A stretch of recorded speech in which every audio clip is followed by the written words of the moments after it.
The good thing about making a scrunchie is it takes only a little amount of time and requires only a few supplies. You can make a range of sizes, but for this particular size, I cut a 27 by 4 inch fabric and used a 1/4 inch elastic at 7 inch in length.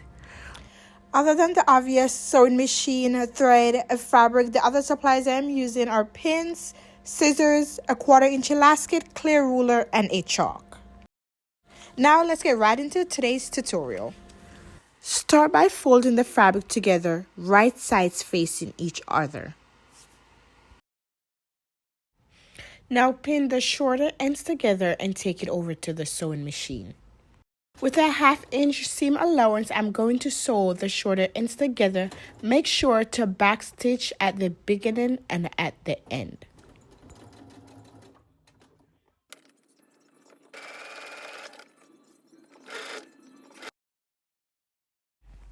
Now open up the seam and press it flat.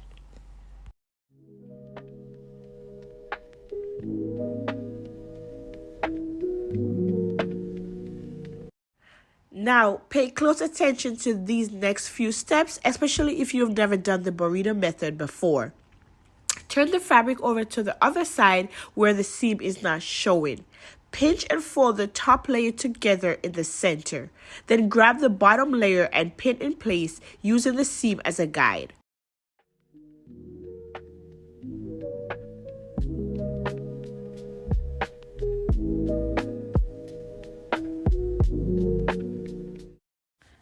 Sew along the pinned area, making sure to push the inner fabric in as you sew.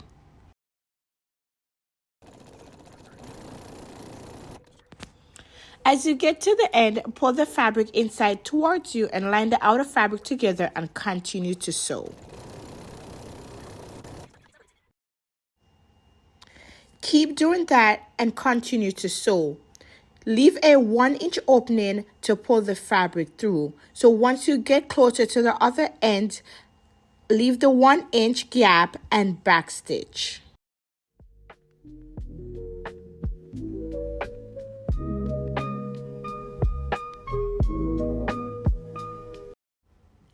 Now pull the fabric through that gap.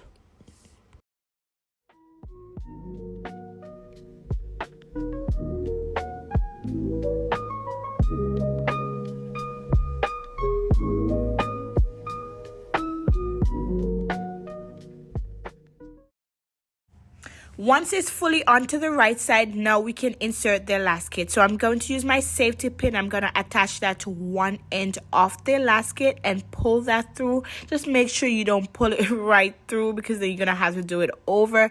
So while you're pushing through, kind of just hold on to one end of the elastic.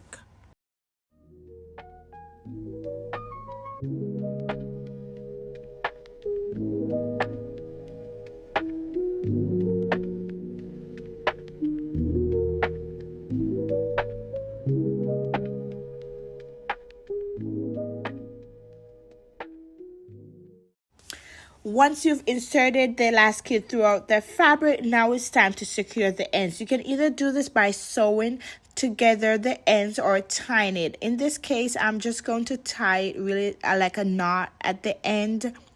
I am going to pull it just to make sure it's secured. If you feel better sewing it, then sew the ends.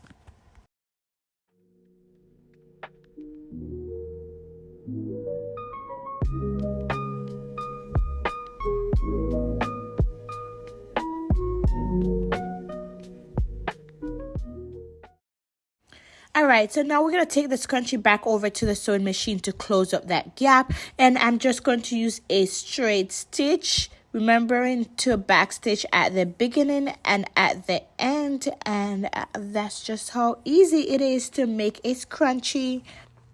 Now just evenly distribute the fabric and your scrunchie is ready to wear. Love how it came out. I do plan on making more. I've seen two-tone scrunchies. I've seen ruffle scrunchies and I would definitely want to try that. Let me know if you guys have made a scrunchie before and if you guys would like to see those tutorials. Don't forget to like, share, and subscribe if you've not done that before. And as always, be safe and happy sewing.